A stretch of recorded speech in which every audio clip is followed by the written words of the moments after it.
Hey guys, Ian from Jesus Culture here. Have you ever wondered how to take a song that doesn't have many tracks and make it sound good and place it next to songs that have lots of tracks? Well, it's actually a common problem. I get this a lot. People ask the question, the tracks are more and more prevalent these days in churches with people like multi-tracks and different companies making it really simple. You can even just run tracks off of an iPhone at any given time. But what happens if you want to, say, implement a new song or go spontaneously to a song? How do you make sure that the song ends up sounding good next to those songs that have all these super produced parts? Well, we do it at Jesus Culture all the time, literally every set we play. And the guys and gals at Bethel do it all the time as well. I want to give you a few tips and tricks to ensuring that that kind of goes well. But before we get started, if you know anyone that this video is going to apply to, if that sounds like someone or a conversation you've had, please go ahead and share it with them right now so that they can see it too. All right, so the first thing we're going to talk about, and I'm going to share with you, is a trick to get a lot of low end out of the bass. And basically, this is one of the main things that ends up happening. In the tracks, oftentimes there's a key bass or sub bass or something of that nature, something that's really low end, and it creates this kind of hi-fi thing, right?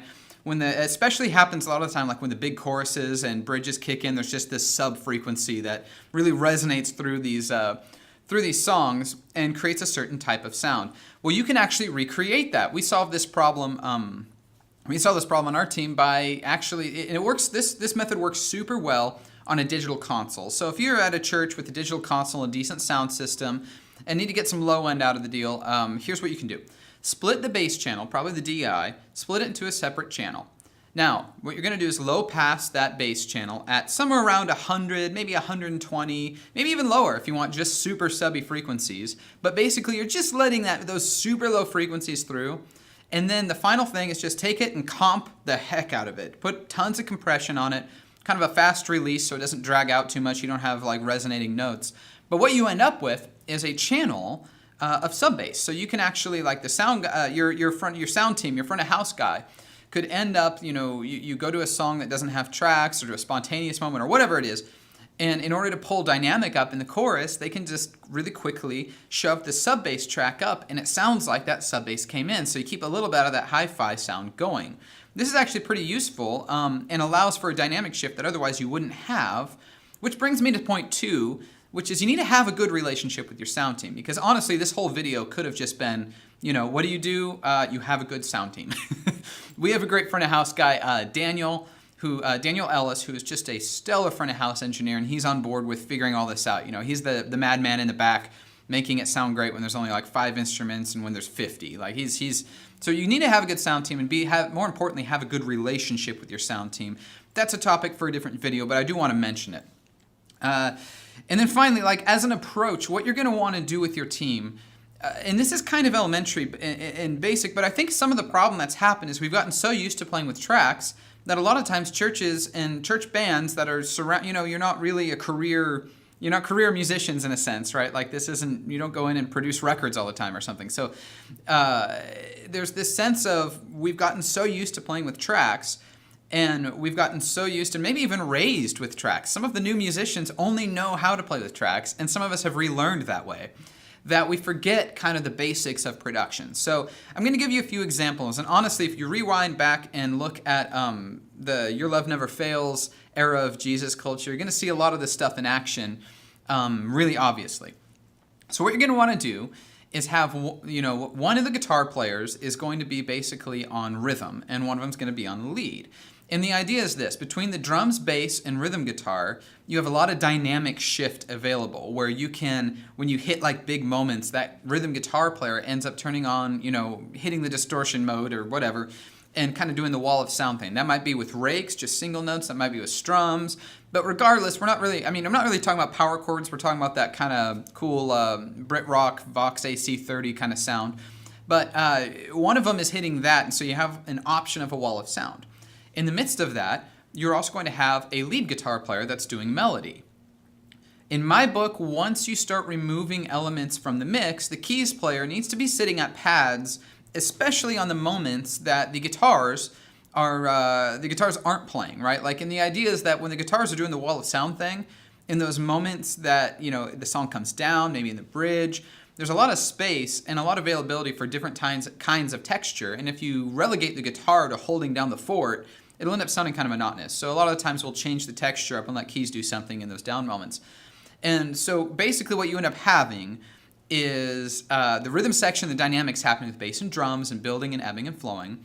You have guitar that's able to push and pull with a bunch of beef and a bunch of just gritty sound. You have some high-end melody on this other guitar.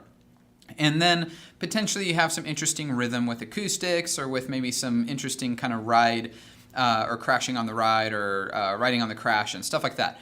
So what you're doing is taking, on the flip side, so this is like production 101, right? Like you have rhythm section, you have hooks and that kind of deal. But on the flip side, what you're doing is you're problem solving. When you have a bazillion tracks, you're going to have one layer that's really drony in there. Somewhere in there, there's going to be kind of the keys layer that's doing a thing and it's holding down the fort. This might be guitar drone, it might be whatever, but there's this kind of ambient thing happening. So make sure you recreate that. There's a lot of low end that's available in these dynamic shifts. Make sure you recreate that as well. There's going to be hooks and moments and melodies that are really cool. So make sure you have space for that. But don't forget, you need to have some grit as well. And if you don't have a percussion player, and these songs typically are very used to having lots of high end, this might be acoustic guitar being really, really purposeful and really awesome. And so basically what you're doing is filling the mix out with all of the specific frequency elements and ideas without needing to have 50,000 tracks. And again, this is really elementary. And I'd say if it still doesn't feel right, you might peel back and look at what your arrangement looks like. You might need to mess with the arrangement, maybe simplify it, maybe get more purposeful with the builds, make certain sections bigger. But ultimately, when it comes down to it, this is a troubleshooting issue, right? You can end up having the solutions to what you need in your pocket. We do this all the time. And this is why I relegate myself to pads on these moments, whether it's we go into a song spontaneously or we play a new song. Quite frequently, my first role is pads, not because I love playing a pad, but because it leaves a lot of space for the guitar to do interesting stuff rather than just weird distorted wall of sound things.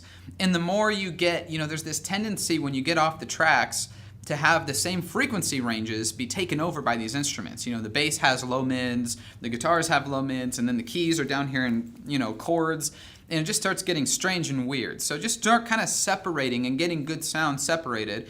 And I'd highly recommend your band work on jamming through sections of songs without any tracks at all, because it's a new phenomenon. And I'll rant on this for just a second, but it's a new phenomenon. When I was growing up and when we were learning this stuff in the church, in youth band or whatever it was, I played on Sundays, I think when I was 13 at Bethel. So it's, I've been doing it forever. But like when we were growing up, there was basically Delirious, who was awesome, and then everyone else was still just kind of figuring it out, right? Like there weren't tracks everywhere. There weren't all these different worship bands that had all these different cool sounds and these different things.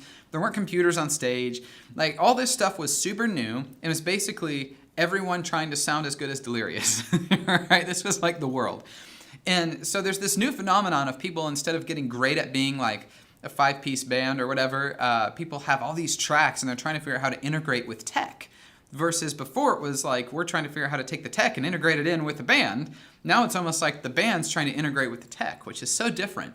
And so you want to make sure to be able to have your band be able to do both and dip in and out of both. And that's a skill that you build up.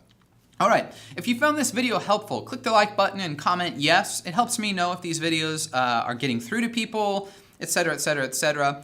And I'm planning on doing a lot more of these, as I said in the last one, and it's probably going to look like Mondays, Wednesdays, and Fridays. So tune in. Yeah, that's it. So thanks a lot. See you then.